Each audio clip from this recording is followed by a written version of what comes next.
Good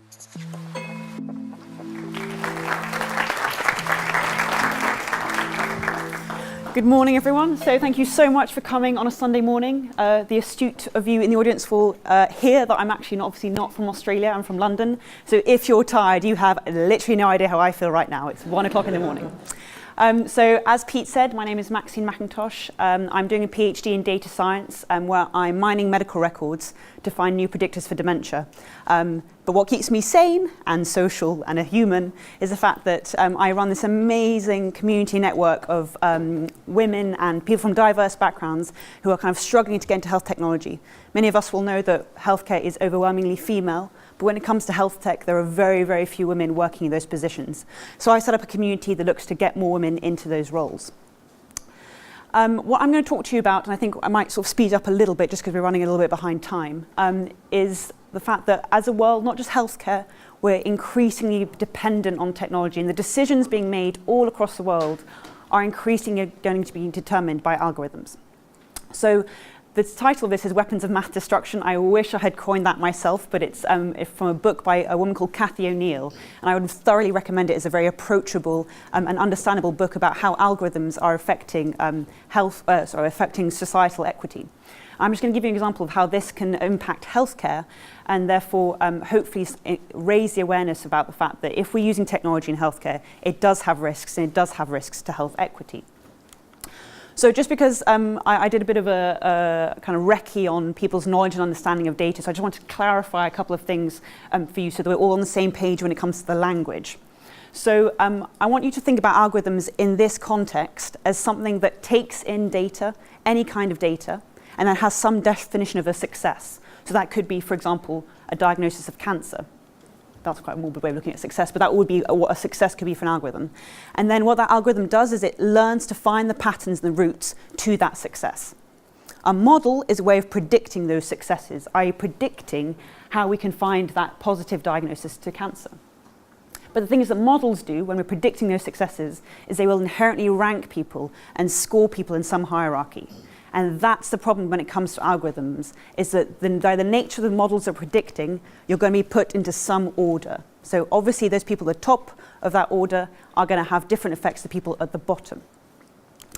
And the important thing to remember is that algorithms are inherently pattern seeking. So if you don't fit a pattern, if you're a minority, if you're a silent person when it comes to data, the algorithms are not going to pick you up. So if you're a silent person, if you're not recorded in data, how are you impacted by the future world that is driven by algorithms?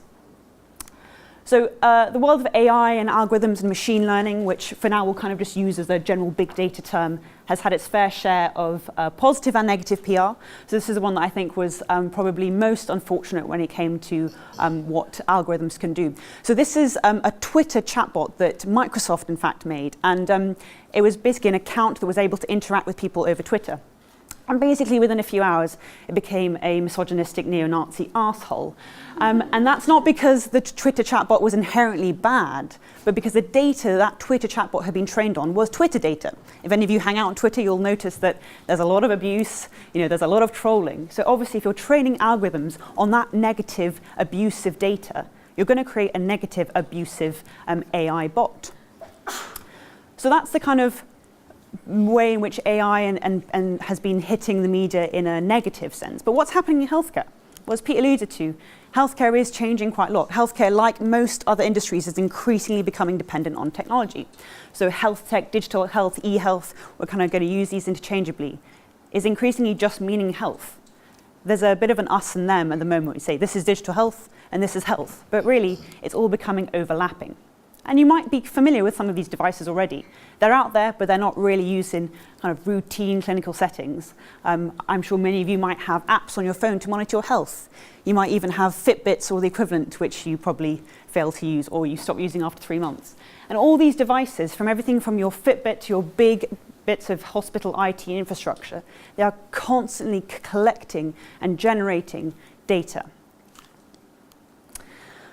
So the thing about those data sets and the fact that we're going to become so dependent on these data sets to make lots of clinical decisions is the fact that there's lots of bias sitting within that. People say, oh, big data, it's hypothesis-free, it doesn't have any biases, it's pure, it's just numbers. It's about maths. Maths doesn't have emotions. But there are so many decisions and so many links in a chain of big data that means that actually the whole world of big data, much to people's surprise, actually has a huge amount of bias sitting within it. So it's really a gauntlet of bias, from everything in the way the data is collected to the way you analyze it to the ecosystem in which data science exists. And just for today, there are sort of three main areas that I want you to kind of think about that has a huge amount of bias potentially within it. So one is the data sets you actually train your algorithms on. Secondly, the way in which you actually analyze the data.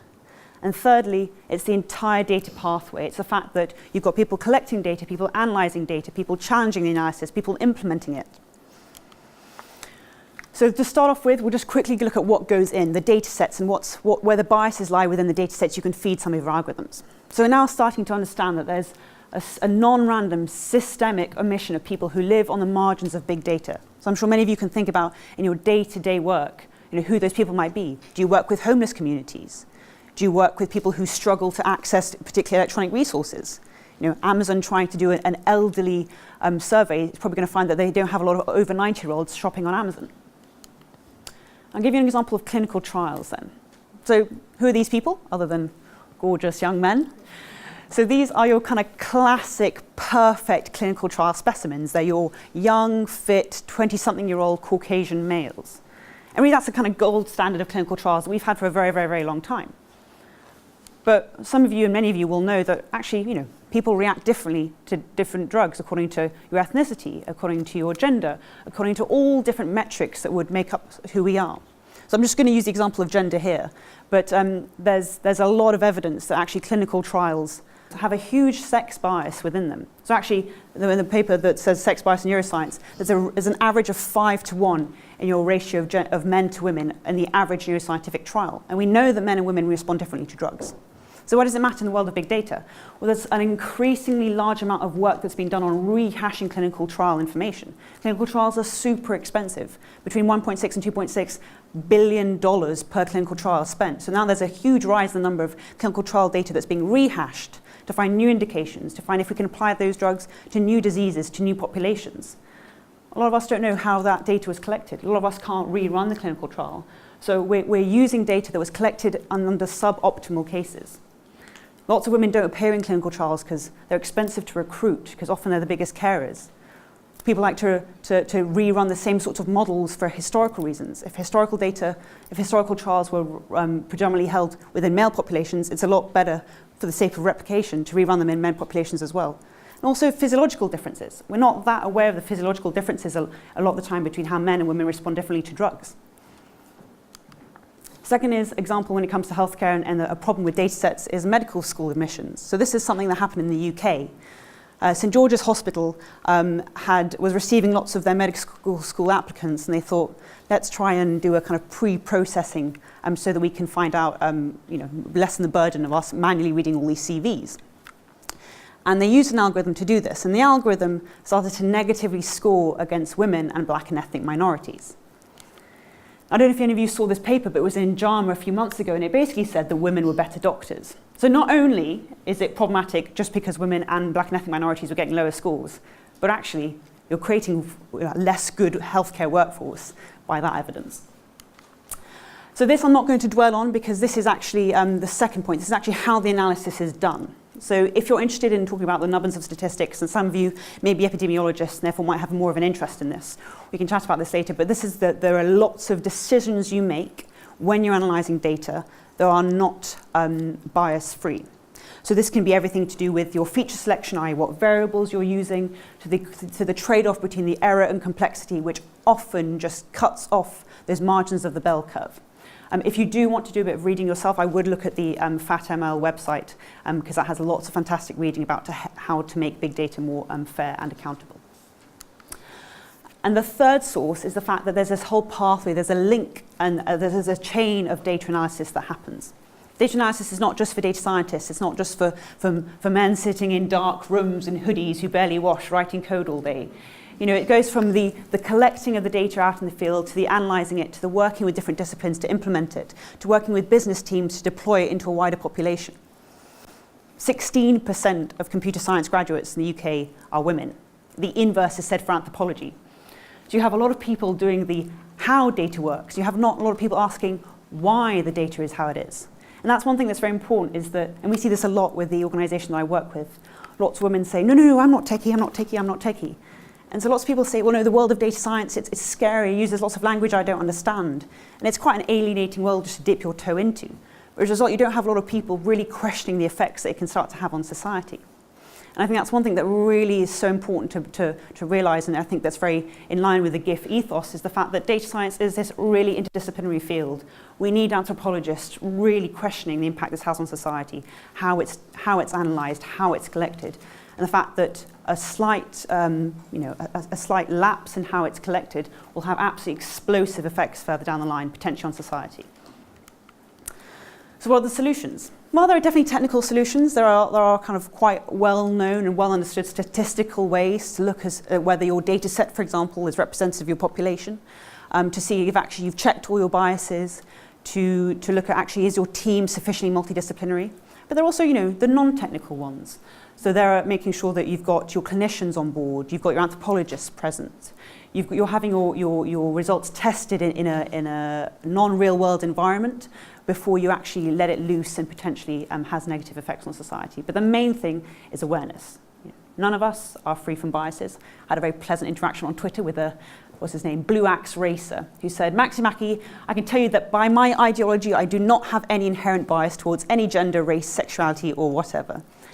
So I think any of us who think like that will inherently have a problem. We all have an unconscious bias. So don't be like Blue Axe Racer. He's not going to do particularly well in life. And so the take-home message really is that as our future healthcare becomes increasingly dependent on technology and big data, we've got to ensure that we don't build in some of these biases into the systems and exacerbate any current health inequalities. Because as many of us know here, inequalities kill, and we need much more awareness of them when it comes to health and data science. So that's everything from the data you collect, to the way you analyse it, to the team in which the data forms part of. It's a very important ecosystem to understand that it's not just for data scientists that speak in complex vocabulary. It's not meant to be alienating. And if ever you have a conversation with a technical person and that's the effect you have, make them be more communicative to you, make them open up the discipline to you, because it is not just for techies. And so I just wanted to end on this. Some of you might find this quite an alarming photo. You don't see it very often, but it's the lesser spotted queue for the men's loos. And for me, this was really kind of epitomised the problem when it comes to health and data science. I go to a lot of conferences and I never queue for the bathroom, and it is amazing. But it's also obviously quite, sad. It's quite a good metric of actually, how your diversity is at a conference. And with so few women in the field, you've got to think about what effects that will have. Not because in a deterministic way, women code like X and therefore Y, but women operate in different roles, women have different backgrounds. The NHS in the UK is 77% female. If 77% of your workforce is not digitally literate, how are you going to build a future workforce that is going to drive the frontiers of technology and really harness technology for the better of everyone's health? So if you want to discuss this a bit more in the workshop later, we'll be talking a little bit about algorithms and how that can be applied to your work. Have a think about how your work actually could be improved by some algorithms, and also maybe where some of the risks are.